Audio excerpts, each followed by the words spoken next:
진짜 엄마를 살리겠다는 결심 하나 때문에 지은호는 동시에 두 엄마를 다 잃을지도 모른다는 생각을 처음으로 하게 됐습니다. 병원 복도에서 정순이가 고성이에게 쏟아냈던 말들이 아직도 귀 안에서 울리고 있었거든요. 내가 간이식해줄 거면 나랑 인연 끊어. 마지막 말은 칼날처럼 박혀서 숨을 들이쉴 때마다 안쪽에서 살을 긁는 느낌이 났습니다. 집으로 돌아와 방문을 닫고 나서야 지은호는 겨우 무릎이 풀린 것처럼 바닥에 주저앉았습니다. 손에서 가방이 툭 떨어지면서 휴대폰이 바닥을 굴러가더니 멈춰섰습니다. 화면엔 몇 번이나 확인했다 지워버린 문자 초안이 그대로 남아있었는데요. 엄마, 나 그냥 안 할게. 간이식 안 할게. 보내지 못한 문장이었고 앞으로도 못 보낼 문장 같았습니다. 엄마가 엄마고 누나가 엄마 딸이면 그걸로 끝이지. 그게 왜 신경이 있어요? 지항호가 소리치듯 던졌던 말도 다시 떠올랐습니다. 지항호는 평소처럼 게으르고 투덜거리는 동생인 줄만 알았는데요. 그날만큼은 눈이 완전히 달라져 있었더라고요. 섞여있던 서운함이랑 열등감, 그리고 진짜로 가족이 깨질까봐 두려운 마음이 다 한꺼번에 터져나온 얼굴이었습니다. 내가 잘못한 걸까? 지은호는 입 밖으로 조심스럽게 내뱉고는 스스로도 놀랐습니다. 처음으로 내가 틀린 선택을 한 걸 수도 있다는 생각이 아주 작게 스며들고 있었거든요. 하지만 곧바로 다른 얼굴이 떠올랐습니다. 병실에서 숨을 고르며 말하던 고성이의 얼굴. 버린 게 아니었어. 진짜 아니었어. 내가 내 얘기를 꺼낼 자격이 없다고 생각해서 말도 못했던 거야.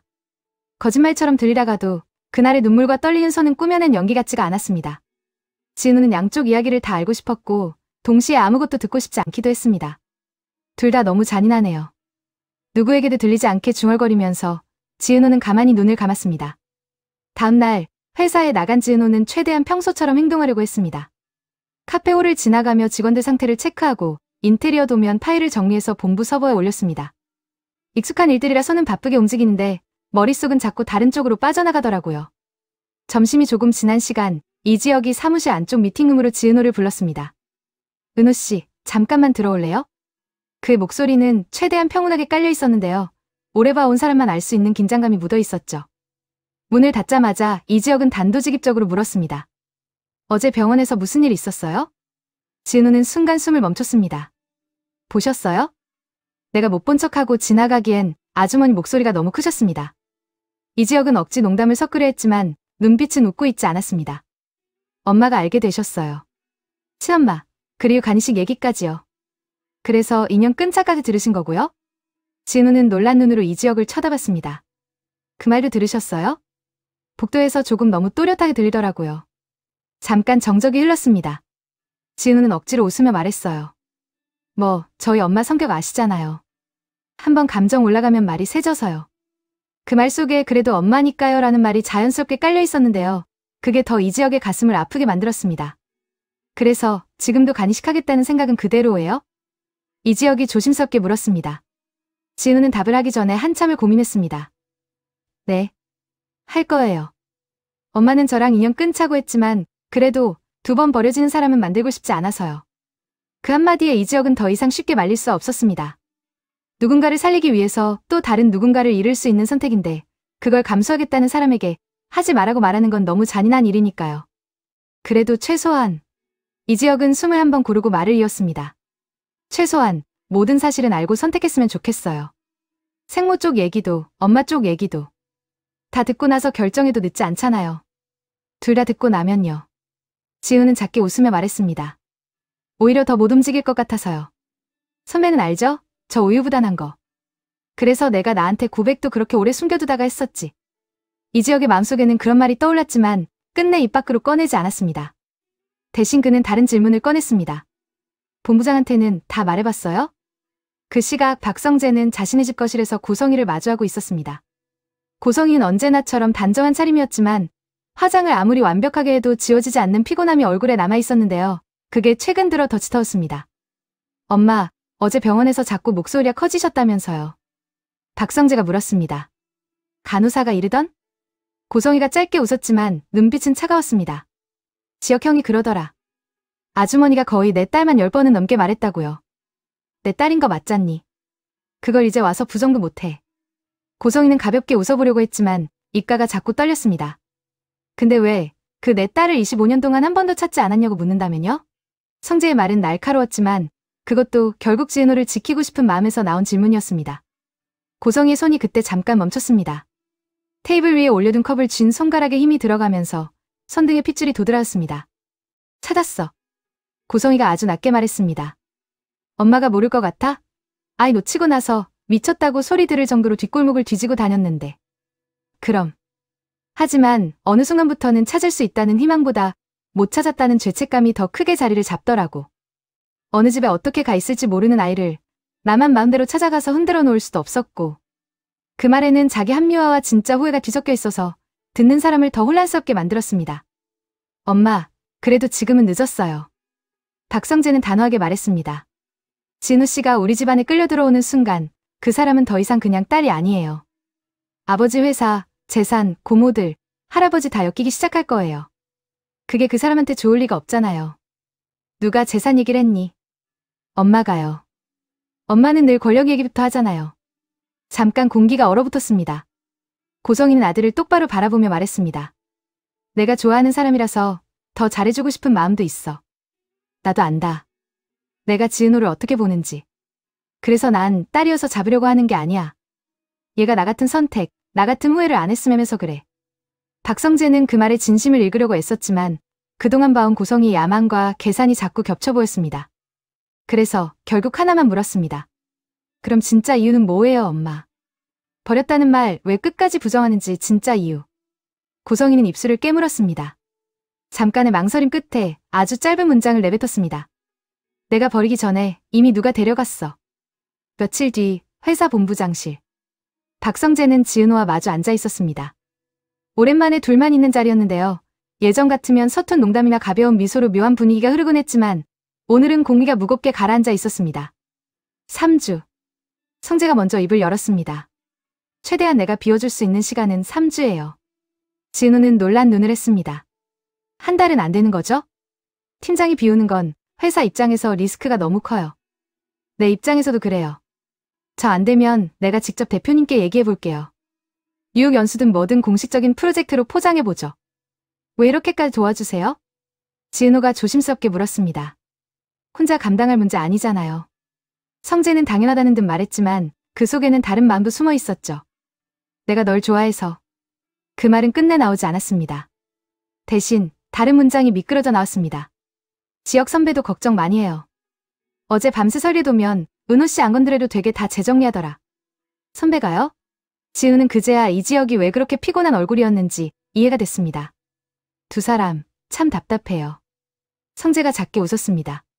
한 사람은 밀어내고 한 사람은 숨기고. 지은은 그 말에 대답하지 못했습니다.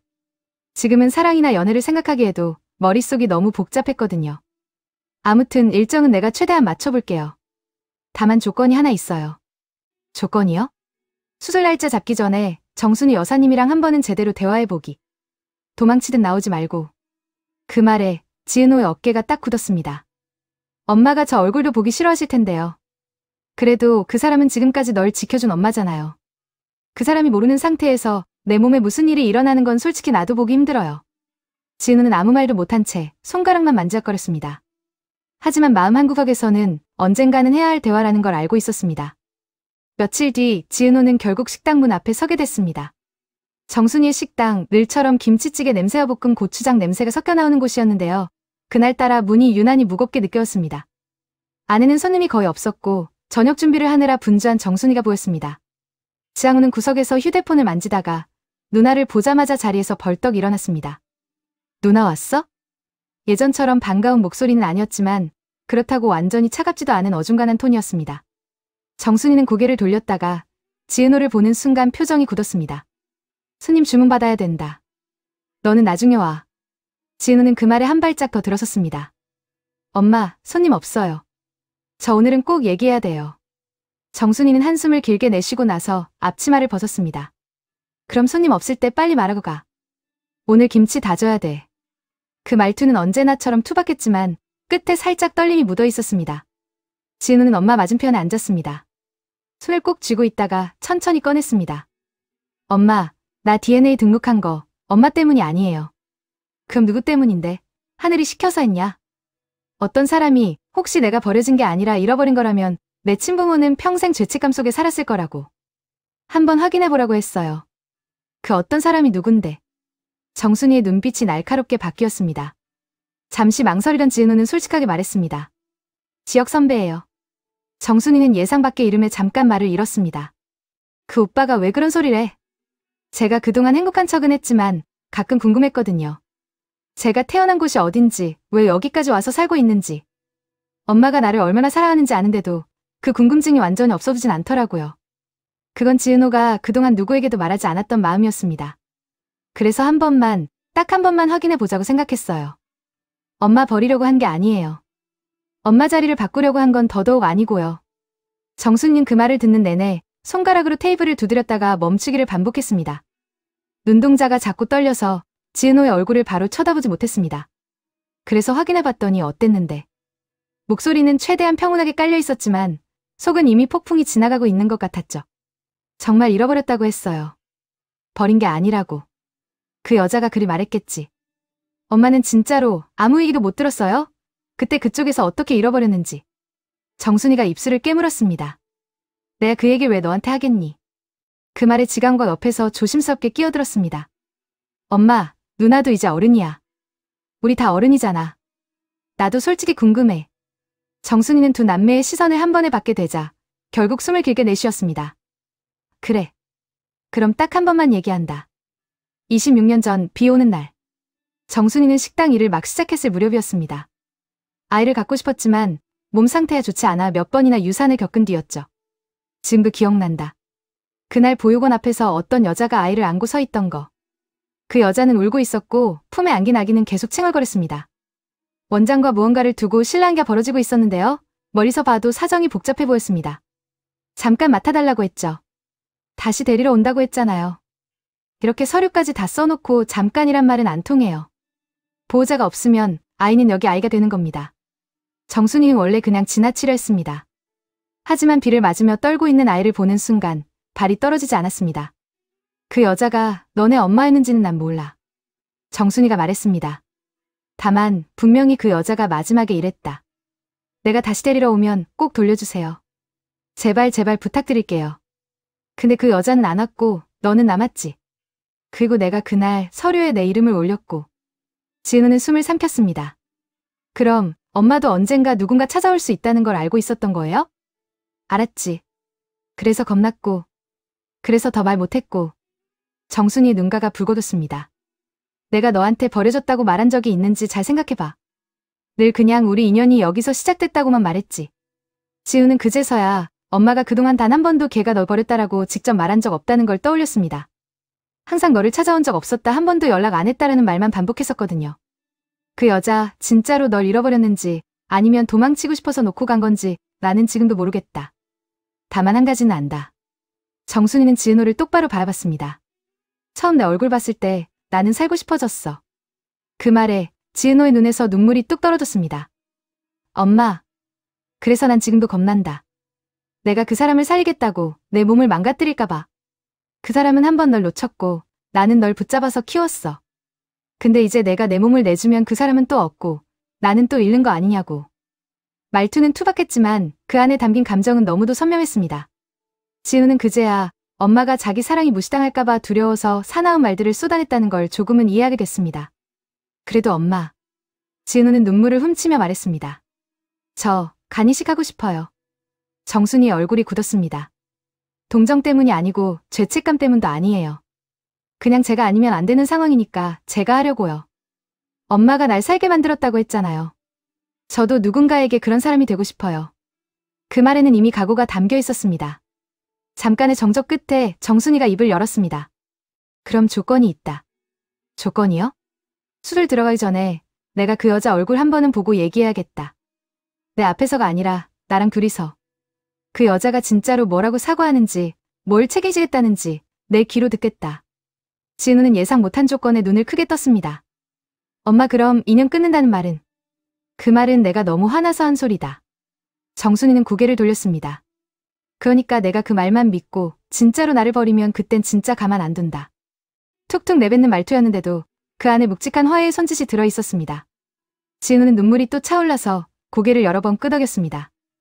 내 선택이니까 내가 막지는 않겠다. 대신 내가 수술대 올라가면 그 옆에는 내가 있을 거다. 알겠니? 지항우는 옆에서 둘의 대화를 듣다가 조용히 한마디 덧붙였습니다. 나도 거기 있을 거야.